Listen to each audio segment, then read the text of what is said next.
لو حد كان جه قال لنا قبل ما الاسبوع ده يبدا ان في الجوله دي مش اغرب حاجه هتحصل ان استون فيلا هيكسب برايتن 6-1، ولا ان كاي هافرتس هيجيب جون اخيرا لارسنال، ولا حتى ان مانشستر سيتي هيخسروا من وولفز، ولكن اغرب حاجه هتحصل في الاسبوع ده هي ماتش توتنهام وليفربول كله من اول دقيقه لاخر دقيقه.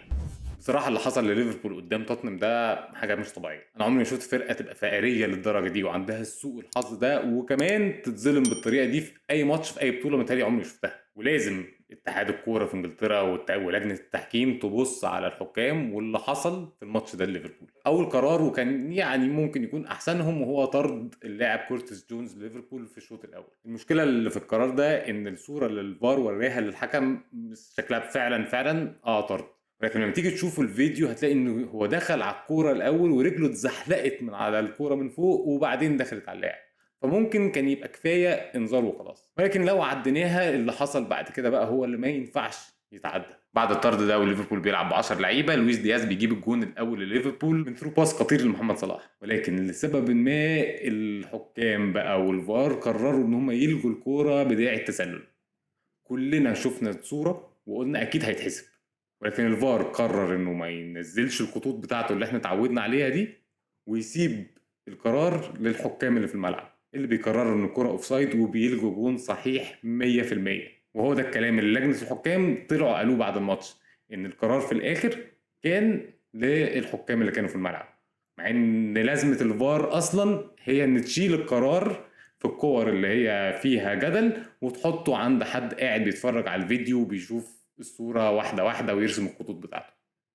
صراحة حاجة غريبة جدا وملهاش أي تفسير يكون شكله عادي أو غلطة بني آدم طبيعي. الأسوأ بقى والأفقر لليفربول إن الكورة دي بتترد بعد كده بالجون الأول لتوتنهام، حظ يعني مش عادي بعد ظلم غير طبيعي. ولكن كودي جاكبو بيقدر قبل ما الشوط الأول يخلص إنه يجيب جون التعادل لليفربول، ولكن ضمن سلسلة سوء الحظ والفقر بيتصاب في الكورة دي. إصابة جاكبو دي بقى بتستدعي إن كلوب يشيله بين الشوطين وينزل ديوجو جوتا بعد كده بياخد الانذار الاول من كوره بصراحه لاعب توتنهام هو اللي اتكعبل في نفسه، ولكن مش مشكله انذار. المشكله بقى ان بعدها بدقيقه بيعمل فاول تاني يستحق فعلا انذار، لكن بيبقى الانذار التاني ويطرد هو كمان عشان ليفربول يكمل الماتش بتسع لعيبه.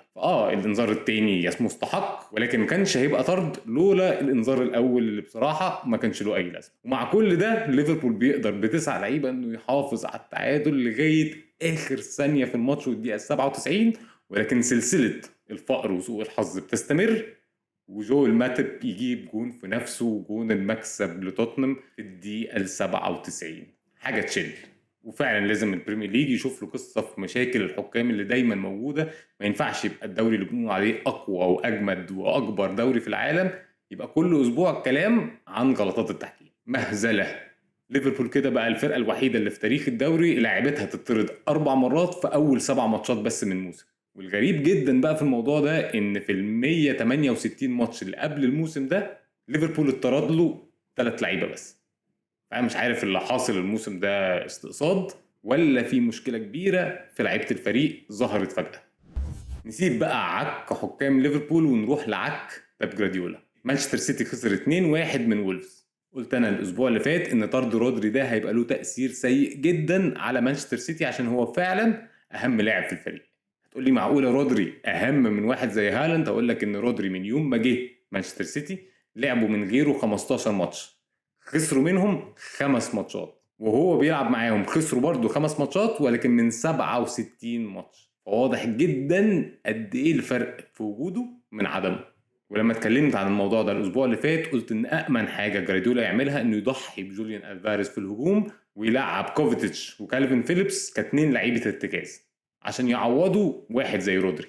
جارديولا ما عملش كده وقرر يلعب بكوفيتش لوحده اللي هو اصلا مش لاعب رقم 6 اللي حاليا في الكوره زي ما شفنا باسعار صفقات اللعيبه دي في الصيف زي داكلين رايس انزو فرنانديز ومويزيس كايسيدو بيعتبر اهم مركز في الكوره الحديثه، وعشان كده خسر. الحاجه المضحكه جدا بقى اللي حصلت في الماتش ده ان قبل الماتش في المؤتمر الصحفي بتاع جراديولا كان بيتكلم عن اللعيبه الكويسه اللي موجوده في وولفز، فقال عندهم بيدروناتو والولد الكوري ده ونسي اسمه خالص. المهم بقى المضحك ان الولد الكوري ده هو اللي جاب جون الفوز لولفز على مانشستر سيتي. عشان اكيد بعد كده جراديولا مش هينسى اسمه ابدا. ارسنال بقى كسبوا بورنموث 4-0 عشان يفضل هم وتوتنهام الفرقتين الوحيدين اللي بدون هزيمه في الدوري كله، ويتبقى ارسنال الفريق الوحيد ما بين كل فرق الدوري اللي ما خسرش ولا ماتش من بدايه الموسم في اي بطوله. ارسنال في اخر 40 ماتش سجل فيهم هو الجون الاول، اتعادلوا 5، وكسب 35 ماتش وما خسرش ولا ماتش خالص. وبجد ارسنال لو بيلعب الدوري كله بره ارضه هياخد الدوري وبسهوله، لان من بدايه الموسم اللي فات للنهارده ارسنال حافظ على شباكه نظيفه في 12 ماتش بره ارضه. اقرب فرقه ليهم مانشستر سيتي طبعا ب7 مرات بس. اغرب رقم بقى لقيته في ماتش ارسنال ده ان ارسنال الموسم ده في 7 ماتشات اتحسب له 5 ضربات جزاء. الموسم اللي فات كله في 38 ماتش اتحسب لهم 4 بس، ملهاش تفسير. في بقيه الاسبوع المجنون ده مانشستر يونايتد بيخسر قدام كريستال بالاس على ارضه في الاولد ترافورد. بصراحه النتيجه دي مش مفاجاه لسببين. اول سبب ان مانشستر يونايتد فحوصه غير عاديه من بدايه الموسم، وتاني سبب ان مدير كريستال بالاس هو روي هودجسون. هودجسون ده بقى اول مدير فني في تاريخ الدوري كله ما يخسرش 5 ماتشات ورا بعض قدام مانشستر يونايتد في الاولد ترافورد. اتعادل ااول ماتشين منهم وكسب اخر 3 ورا بعض. عقد ده. استون فيلا عمل تاني اكبر مفاجاه في الاسبوع وكسب برايتون 6-1. ده العادي بتاع اي فرقه بيدربها اوناي امري. جابوا ال6 جوان دول من اقل من 2 اهداف متوقعه، ودي مشكله كل الفرق اللي اوناي امري بيدربها، لانك ما بتبقاش عارف هل بجد الفرقه بقت تقيله ولا بس محظوظه. الاسبوع الجاي بقى حماس جدا، مش بس ليفربول وبرايتون الفرقتين المجروحين من الاسبوع ده هيلعبوا بعض، ولكن التقيله ارسنال قدام مانشستر سيتي من غير رودري، واكيد بعد خساره سيتي قدام نيوكاسل في كاس الاتحاد وكمان في الدوري قدام وولفز، جراديولا هيتفزلك وهيغير طريقه لعب وهنشوف حاجه جديده جدا قدام ارسنال في المنافسه على الدوري. الوحش بس ان تفتكروا امتى كانت اخر مره سيتي مع جراديولا يخسروا ماتشين ورا بعض في الدوري؟ ايوه في 2018، يعني من 5 سنين. يعني صعب قوي تحصل، وده مش فعل كويس. لكن خلينا نشوف ايه اللي هيحصل الاسبوع الجاي، نشوفكم الحلقه الجايه.